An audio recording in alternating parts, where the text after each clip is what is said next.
Innal hamdalillah nahmaduhu wa nasta'inuhu wa nastaghfiruh wa na'udzu billahi min syururi anfusina wa sayyiati a'malina may yahdihillahu fala mudhillalah wa may yudlilhu fala hadiyalah. Wa asyhadu an la ilaha illallah wahdahu la syarikalah wa asyhadu anna Muhammadan abduhu wa rasuluh. Allahumma shalli ala Muhammad wa ala alihi wa ashabihi wa man tabi'ahum bi ihsanin ila yaumiddin. Ya ayyuhalladzina amanu taqullaha haqqa tuqatih wa la tamutunna illa wa antum muslimun. Ya ayyuhan nas ittaqu rabbakum alladzi khalaqakum min nafsin wahidah khalaqa minha zawjaha wa bassa minhuma rijalan katsiran wa nisaa'a wattaqullaha alladzi tasaaluna bihi wal arham innallaha kana 'alaikum raqiba. Wa ba'd, fa inna asdaqal hadisi kitabullah wa khairal hadyi hadi Muhammadin sallallahu alaihi wasallam, syarrul umuri muhdatsatuha, fa inna kulla muhdatsatin bid'ah wa kulla bid'atin dhalalah wa kulla dhalalatin finnar. Ma'asyiral muslimin, jamaah Jumat, semoga Allah Ta'ala mencurahkan rahmat, fadilah dan ampunan untuk kita semuanya. Hari-hari yang sedang kita jalani berkesan di benak banyak orang kita bangsa Indonesia. Ada peristiwa yang sebegitu bersejarah, terkenang, disebut, dicintai, diperjuangkan.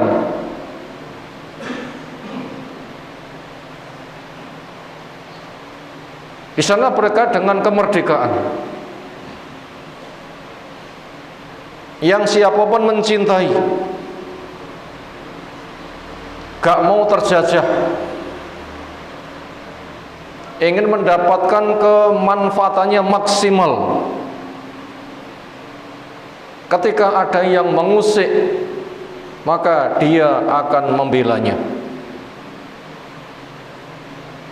Ketika orang punya hak-hak yang itu menjadi sarana untuk mewujudkan dia dicipta, ada sarana tujuan bisa tercapai, enggak ada sarana tujuan bisa melayang. Ketika dia memperjuangkan, maka nilai perjuangannya sesuai dengan yang ia cita-citakan. Manusia dicipta untuk beribadah, bertauhid, menyembah hanya kepada Allah saja, dengan cara Allah saja, mengharapkan rahmat Allah saja. Surga akan diwariskannya, dunia akan diberikan sebagai perkara yang murah. Itu semua butuh sarana perjuangannya. Ketika ada orang itu mengganggu, lalu dia berjuang walaupun sampai mati, maka dia mendapatkan nilai sebagaimana tujuannya. Kalau tujuannya surga, maka matinya juga akan berbalas surga. Dia punya harta untuk modal ibadahnya, hartanya dirampas, dia membelanya sampai mati, syahid. Dia punya keluarga sebagai mitra dan pelanjut perjuangannya di dalam ketaatan kepada Rabb-nya diganggu, dia membela diri sampai mati, syahid. Dia punya tumpah darah, itulah bumi Allah sebagai masjid. Dia menghamba, beribadah, menyembah Allah saja, berdakwah, lalu tumpah darahnya, diganggu, dirampas, dia membela juga syahid. Dari situlah kaum muslimin berjuang habis-habisan. Ketika sarana peribadatannya diganggu, dia membela, ia akan kerahkan semuanya. Maka dengan demikian kemerdekaan itu merupakan sesuatu yang sangat berharga. Lalu siapa orang yang bisa menghargai kemerdekaan? Ketika dirusak dia akan berjuang habis-habisan. Tentunya mereka yang tahu sebenarnya dia merdeka atau terjajah.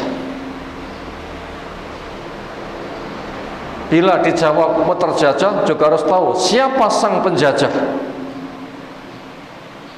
Ketika tahu orang merasa terjajah dan tahu siapa yang menjajah, maka dia akan berjuang habis-habisan. Tapi apabila tidak merasa terjajah, bahkan terjajah perasaannya merdeka, atau merasa terjajah tapi tidak tahu siapa penjajah dan juga tidak tahu bagaimana memerdekakan diri, maka dia pun juga tidak akan berjuang. Makanya kita harus tahu diri, tahu kondisi situasi, status yang sedang dijalani, merdeka atau terjajah. Ketika sadar, lihat siapa penjajah. Setelah itu berjuang, tahu caranya, sehingga dia nanti akan mendapatkan kenikmatan menang jaya atau mati syahid. Kalau kita bikin urut, sebenarnya manusia itu diberikan bekal kemerdekaan. Nabi Adam di surga betul-betul merdeka. Anak turunnya ketika masih benih sudah dijanji tauhid rububiyah. Ya Allah mengambil perjanjian dengan Allah firmankan, alastu birabbikum, bukankah aku Rabbmu yang mencipta, mengatur, mengurus, yang kamu harus menyembah kepadaku dengan cara aku mengharapkan rahmatku? Kita sudah memberikan jawaban iya.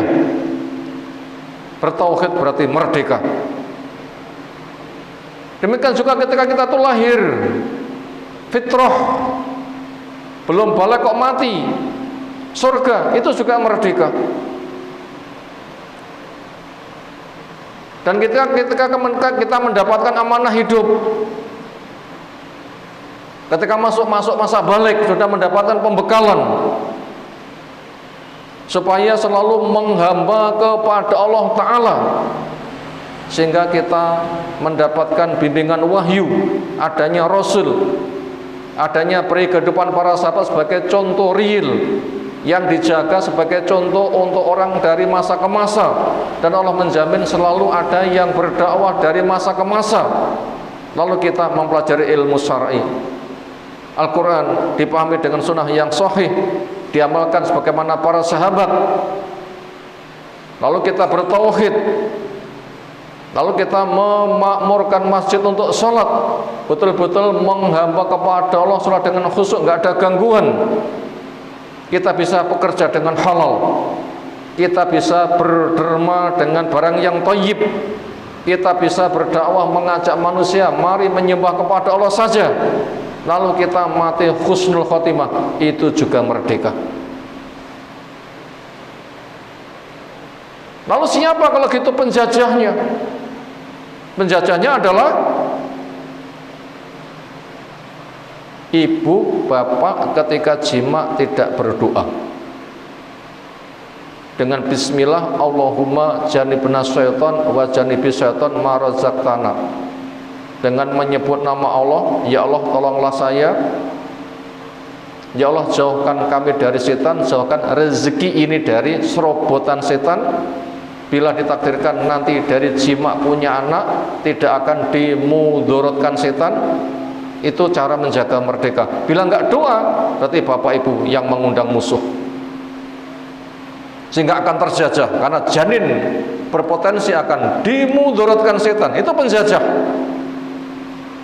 Jangan-jangan anak terjajah mungkin bapak ibunya yang mengundang penjajah datang. Itulah setan. Demikian juga ketika lahir, itu juga suci, disambut oleh setan. Makanya bayinya nangis. Cara memerdekakan akikoh. Bila orang tua mampu tapi enggak akikoh, dia pun juga membiarkan anaknya ditawan. Juga terjajah kalau begitu. Bisa jadi malah orang tuanya yang punya saham penjajah untuk anaknya sendiri. Demikian juga Allah memberikan kemerdekaan. Ketika lahir nggak punya ilmu, Allah turunkan wahyu, ngutus Rasul, ada profil kehidupan para sahabat, bagaimana praktek persis Islam setelah dipahami dengan benar. Tapi orang sengaja enggak mencari ilmu, sengaja tidak bertauhid, sengaja tidak sunnah, tidak berakhlak mulia, tidak berdakwah. Sebenarnya dia sebagai makhluk yang terjajah, dijajah oleh kebodohan, dijajah oleh kesyirikan, dijajah oleh akhlak yang tercela, dan nanti akan dijajah, dikuasai oleh dosa-dosa, sehingga pantas menjadi penduduk neraka. Itu sang penjajah. Makanya apabila kita tahu kita nanti akan bangkit, tapi bila kita tidak sadar dijajah apa tidak, tahu apa tidak siapa penjajah, dikhawatirkan terjajah perasaannya merdeka. Ini orang yang paling celaka. Kalau secara umum orang mengatakan yang namanya penjajah itu semisal Belanda untuk mengeruk harta, memperbudak penduduknya, itu hanya penjajahan fisik.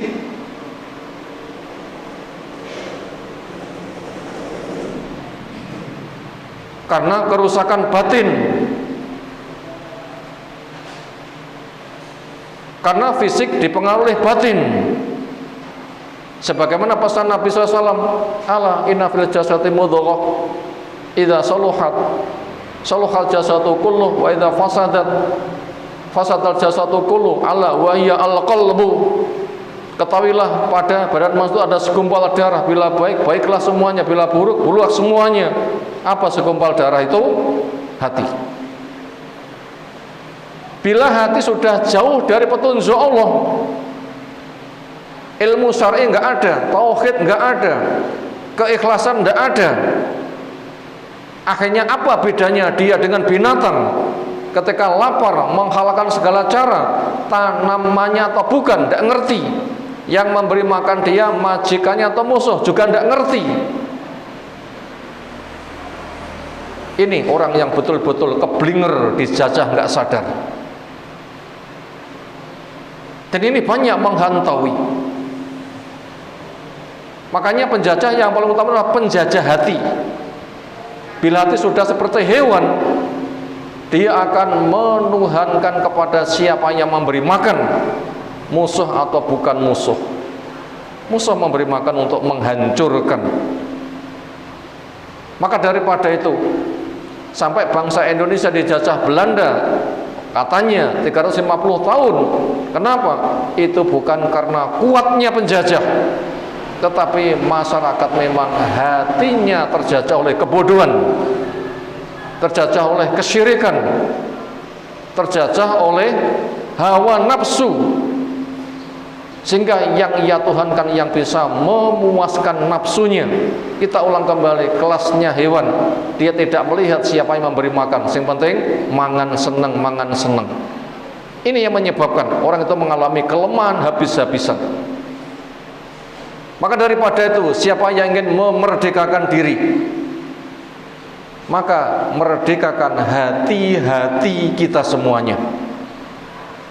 Karena bila hati kita sudah hidup, kita benar, ibarat orang itu sehat, penyakit tidak akan mempan. Makanya Allah berpesan, ya ayyuhalladzina amanu alaikum anfusakum la yadurukum man dhalla idza tadaitum. Wahai orang yang beriman, kamu wajib jaga diri. Orang-orang yang sesat tidak akan membahayakan kamu selagi kamu berada di atas jalan yang hak. Gimana cara menjaga diri? Kamu lahir fitrah, dewasa diberi wahyu, Rasul menjelaskan, para dai telah menyampaikan dakwah, terimalah ilmu itu, sibuklah cari ilmu sehingga kamu mengenal Allah, menyembah Allah dengan benar, menyembah Allah dengan cara Allah, mengharapkan rahmat Allah, sehingga masjid akan kamu makmurkan, harta akan kamu usahakan yang halal untuk pribadi sepantasnya, berderma diperbanyak, kembangkan dakwah, amar ma'ruf nahi mungkar, yang hak tegakkan, yang batil singkirkan. Ini cara menjaga diri. Apabila ini punya, masyarakat kompak, ilmu marak, masjid ramai, kerja halal, hidup saling tolong untuk menegakkan ketakwaan, musuh sekuat apapun tidak akan mampu menjajah. Tapi apabila ilmu tidak punya, akidah tidak punya, ibadah tidak punya, ibaratnya pohon, akarnya rusak, daunnya akan rontok, layu, jangankan ditebang, terdorong hembusan angin sepoi saja sudah rontok. Makanya tidak salah apabila, tidak aneh apabila Belanda menjajah sampai 350 tahun, karena saking lemahnya bangsa yang dijajah. Maka untuk itu Islam datang untuk memberikan kemerdekaan. Maka tanpa kembali kepada Islam, ilmunya, akidahnya, manhajnya, ibadahnya, sarana yang halal dan dakwahnya, itu Islam. Bila orang tidak mau kembali kepada itu, maka dia akan terjajah selama-lamanya di dunia. Wis rapokro, bagaimana nasib dia nanti di akhirat? Maka daripada itu, isilah kemerdekaan dengan ilmu, istighfar, berderma, taat, dakwah. Jangan atas nama kemerdekaan ternyata isinya kemaksiatan, musik, nyanyi, jogetan, bahkan miras. Itu bukan menjaga kemerdekaan, tapi menodai kemerdekaan. Karena dosa-dosa membuat hati mati, nanti dikuasai setan, nggak ada amal, makanya kemerdekaan akan dicabut dan nanti akan dihancurkan. Mumpung semuanya masih aman, sadarilah apa hakikat merdeka. Bagaimana cara kita berjuang telah dijelaskan. Apabila kita mendengar, kita paham, kita melaksanakan, insya Allah kau akan menjaga diri kita semuanya. Semoga kemerdekaan selalu Allah limpahkan buat kita semuanya. Barakallahu bil ayatil hakim. Aqulu qouli hadza astaghfirullah wa astaghfiruh, innallaha wal ghafurur rahim.